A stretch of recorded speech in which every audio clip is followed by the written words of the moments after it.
Hello, and welcome to Unlocking ACC Success. As a software professional turned coach, I know firsthand the challenges that comes with pivoting into a new career. That's why I'm excited to share insights and resources from certified coaches to help you on your ICF ACC journey. Join us as we explore the emotional and practical aspects of unlocking success as an ACC. Thank you. Hi, Jayshree. Good morning and welcome to the series on ACC journeys. Hi. Hi, we have Jayshree Kirtane today, who is an executive coach, MCC, and a mentor coach. Could you give a brief about yourself, Jayshree, to the audience? Okay. It's hard to talk about self, but I will try. So, by education, I'm a mathematical economist, and the turn to applied psychology, which is like a 180-degree turn for me, that happened because of a meeting which I now know was called a coaching meeting. So, I serendipitously fell into that meeting. And in that meeting, I realized that I want to do what this person is doing. And then he really he became a mentor for me, and I started learning. I left everything that I had built until then for the first 10 years of my career, and then started on this journey. And it seems that I was born to do this because I just took it to it like fish to water. Wow, beautiful. I share a similar story. When I got introduced to coaching is when I could realize the power of it. And so thank you for being on this journey with me. I have a few questions for you. Let's start with money mindset. For beginner coaches, it's a fairly challenging task to ask what we feel we deserve. So, any tips around how to be confident and how to deliver value that we ask for? Right. So I wouldn't call it money mindset, but I would rather reframe it by saying we all need to discover what is our relationship with money. Many of us who come into coaching, and we come because of the altruistic motive, right? We come because we want to see a better world, and we want to contribute to it. And then to ask for money for such a noble purpose becomes a problem, right? That is what I have generally seen. And I must say that many years ago, when I started not just coaching, but also facilitation or psychometric instrument based interventions, I think I was also uncomfortable asking for money or stating a particular price or saying no if people say, no, we cannot afford it.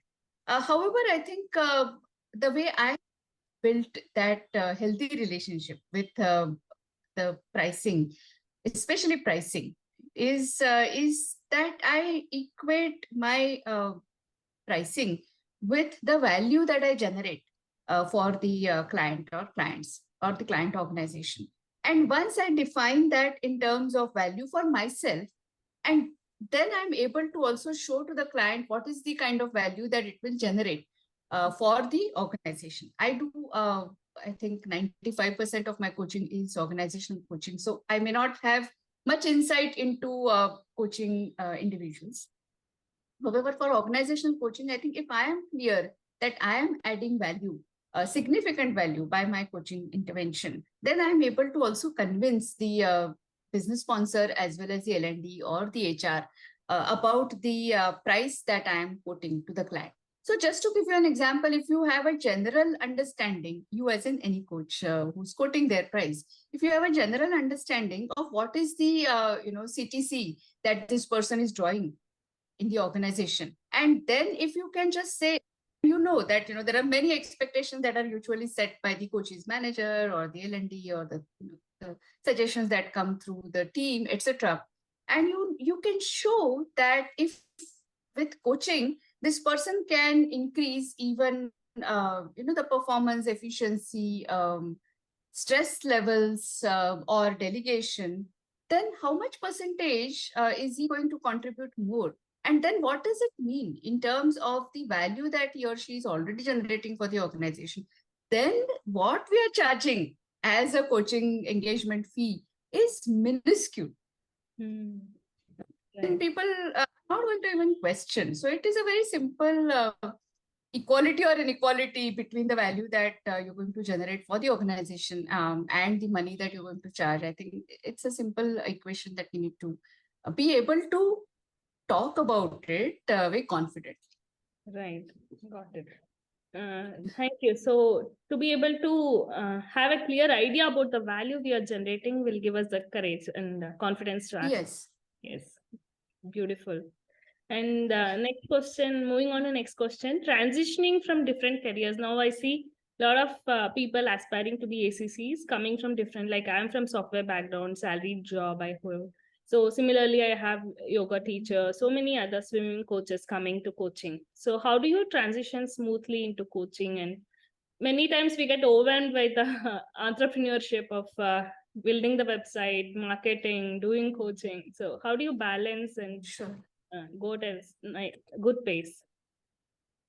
Right, that's a great question. And I must confess, like I confessed to you before, that my situation could be slightly different. First of all, I came from a teaching background. I was a professor in management institutes. So I think that is different from leaving a very heavily paying salaried job from a corporate sector. So that's one difference.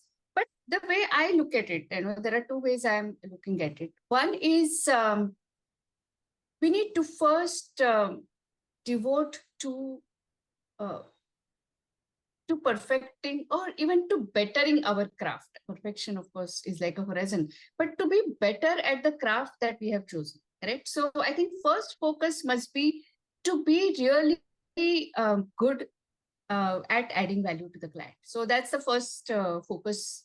And I mean, I generally just overhear some of the business kind of seminars, and they say if you are taking a plunge into entrepreneurship, and that business could be anything, but if you're taking a plunge into entrepreneurship, you should have reserves for at least 1 year in your bank account, right? I mean, you should not have to worry about how am I going to make my ends meet from the first day onwards, because it's not going to happen. It doesn't happen in any business. So why would it happen in coaching, right? So that's first. I think we must be well prepared when we take that plunge into entrepreneurship. Secondly, when people come in from different specializations, I have seen this with many people, because many people come to me just generally seeking advice. Sometimes they pay, sometimes they don't pay me for the advice. But many people come, and I see a pattern where people say, "Oh, now I was an architect then, and now I'm a coach," or I was a scientist then, and now I'm a coach. So you know what? I have completely changed my hat, and therefore I just don't even want to do anything with the past life. Right? That is how because they think it's a new life, new beginning, new profession, and so on. However, my suggestion, and this is my suggestion, I mean, people need to also, of course, see what works for them. But my suggestion is, when we are looking at it as a profession, or as a profession that is going to generate money for us as individuals or for our family, then I think to start at a safer ground is a better thing to do. And that safer ground is your known, right? So the plunge unknown, or the jump or leap to the unknown, of course, will happen. But we can start with known, and that's human tendency. We must always start with something known that gives comfort to our brain. I know this part, right? And starting from the known and then plunging or leaping into the known, I think that is what I would suggest. So start, and maybe it is possible that typically, in the first phase of your coaching journey, a lot of people from your earlier profession will reach out to you. So if you have been an architect, more architects will come to you, or if you've been a PM, more project managers will come to you and say, coach me. And that's all right too, right? So we can build on the comfort of theirs, and then also in parallel hone our coaching skills. Then slowly expand our circle or network of clients. So to say from the day one that coaching is sector agnostic and coaching has nothing to do with the expertise that you possess, etc., it's correct, and it is correct in principle and often in practice as well. But it will take time for the industry to accept you for the coach that you are, and not for the expertise that you bring. So for that initial time, I think we need to kind of we need to own our past and build on that. Right. That's Yeah. my suggestion. Beautiful. And always moving from known to unknown convinces your brain that you can do it. So instead of Yeah. plunging it, you can start from the area you're familiar with, coach a few people there, and move on to new people. Beautiful. Correct. And thank you for that insight. And moving to the next question, we as beginner coaches, we tend to stick to the process, and in the process, we sometimes can miss seeing the overall picture and delivering value. How do you balance these two while sticking to competencies and still able to deliver? That's a good question, and I'm kind of just going 10 years back in my mind and seeing what was happening to me when I did my ACC training and started coaching as per the process and so on. So I think first of all, I think there are two kinds of people in the world. I mean, from the MBTI dichotomy perspective, there are certainly two kinds of people in the world. This one kind which is very good with process. And whatever they are doing, they will, see to it that they fix a process, or if there is a process, they immediately, take to it and start implementing it. And there is the other type which has struggle in sticking to a process. And I belong to the second type. So I actually had struggle in following process. And not just at the SCC level, even for the MCC level, I had to really, while practicing, I had to have those small post-its on my laptop screen to keep in mind that, these 4 or 5 things have to be done. So I belong to the second type. So whichever type you belong to, I think when we take to a new profession or a new structure, new process, I think there's a kind of stress or a tension that builds in us, because once you go through that 60 hours of coach training, you are so enamored by the model that your coach trainer is using, and whatever may be that model. All models are good. There's nothing wrong about any of those. So we get so enamored by the model, and we think that unless I follow each and every step in that model, my coaching is incomplete. Right?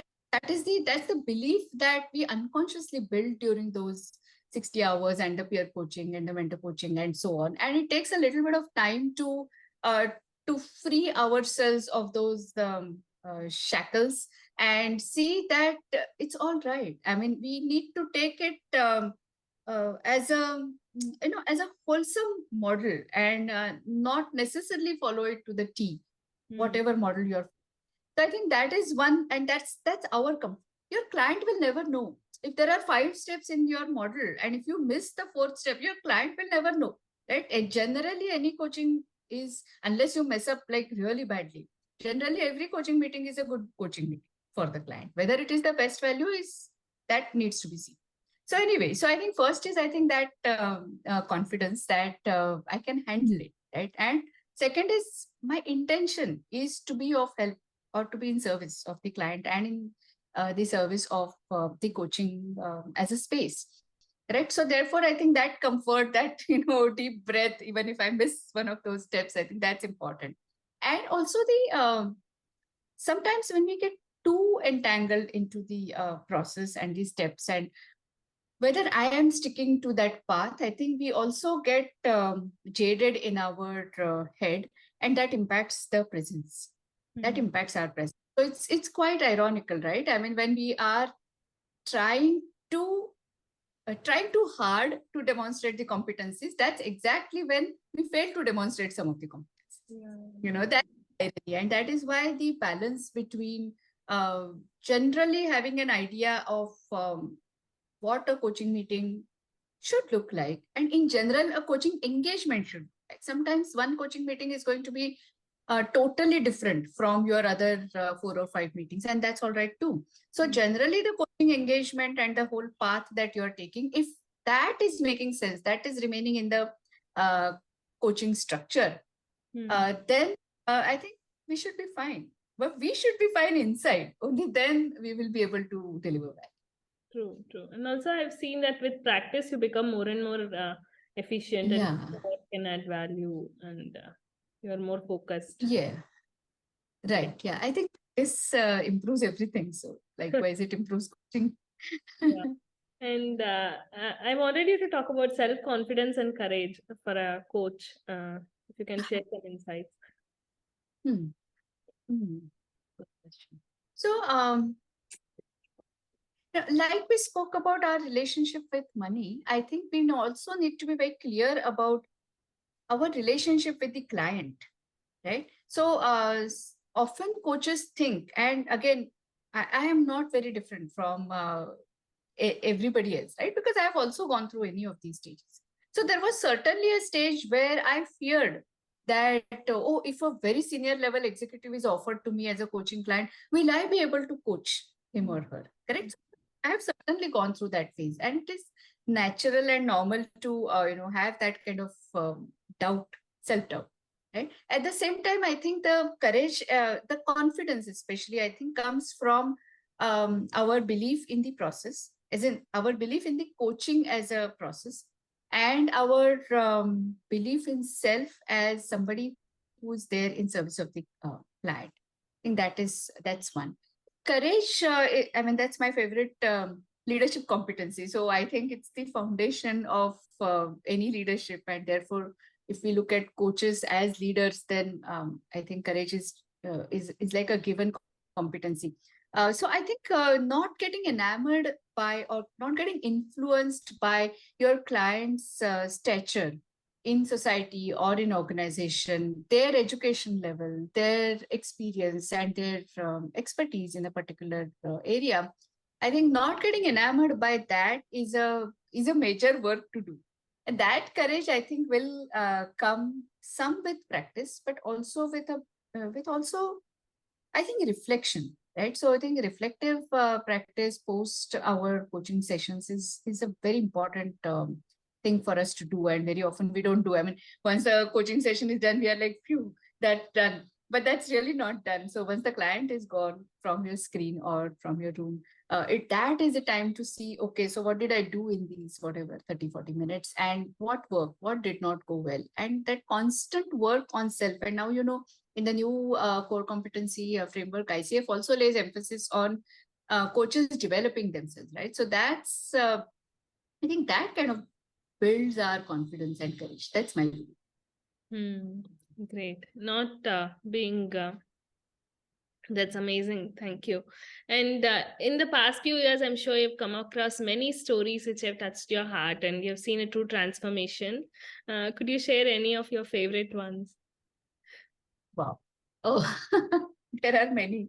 There are many stories, and I think each of the coaching client has been and is special in their own way, right? Because it's a very different concoction that each one of us is made up of. So there's two of us and there's two of our clients. But one story that comes to my mind, and that has been, I think, certainly more than 5 years. And this person was a part of a larger leadership coaching program at their organization.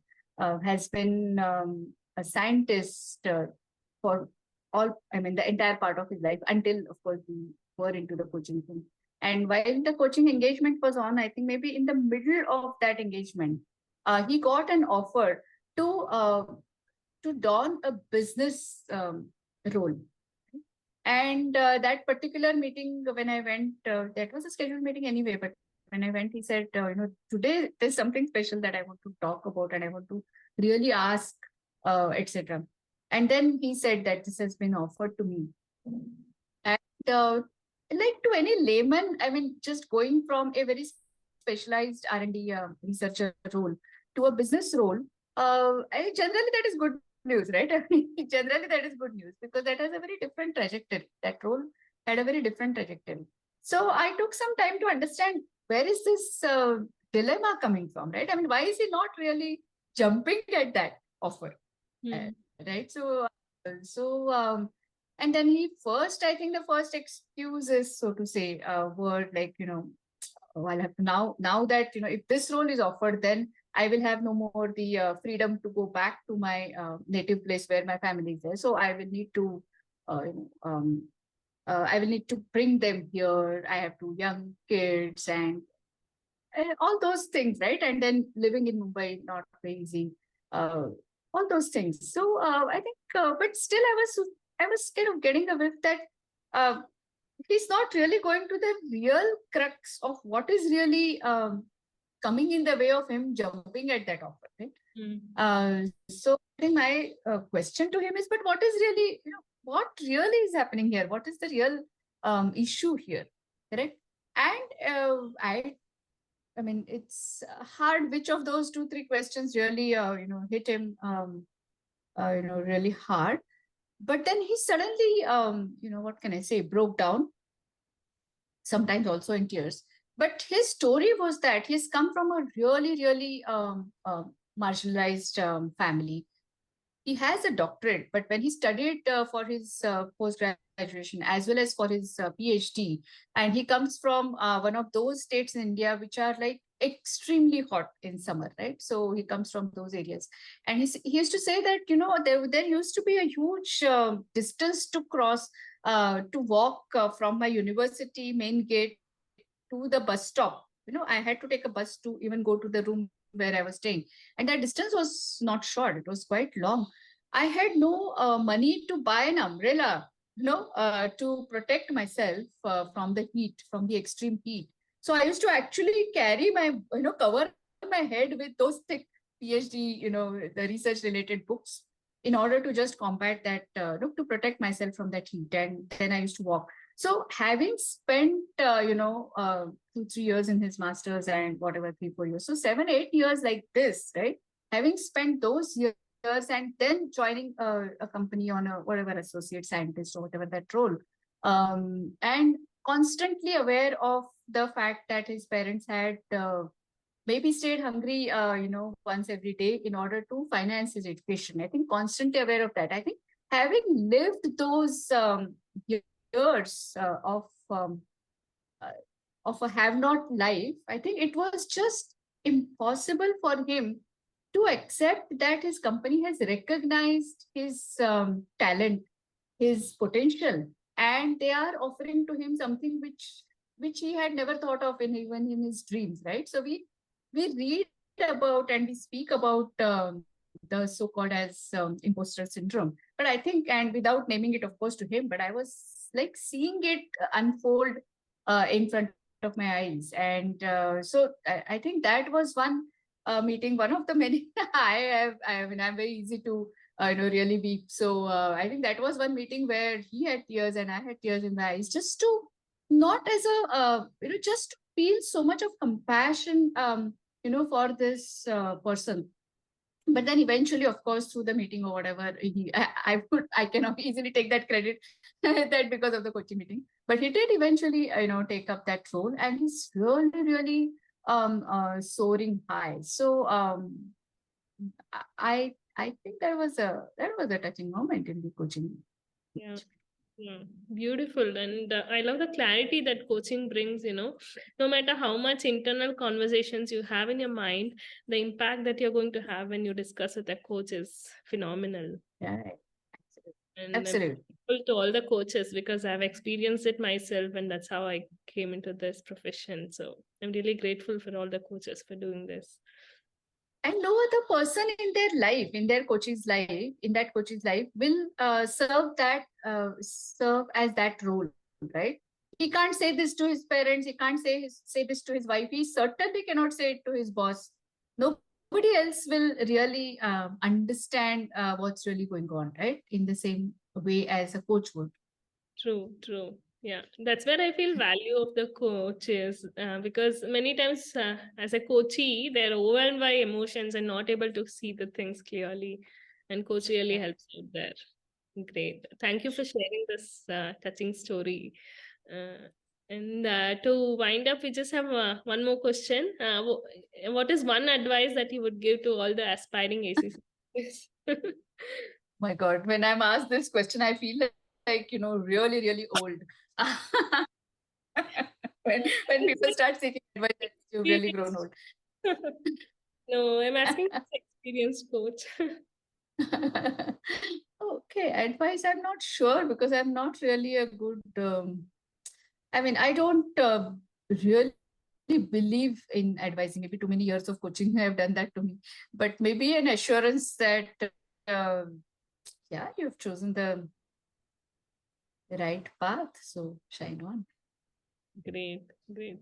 Thank you so much, Jayshree, and thank you for sparing this time and being with me. I'm sure it adds a lot of value to all the aspiring coaches, and to see the journey, it always is inspiring.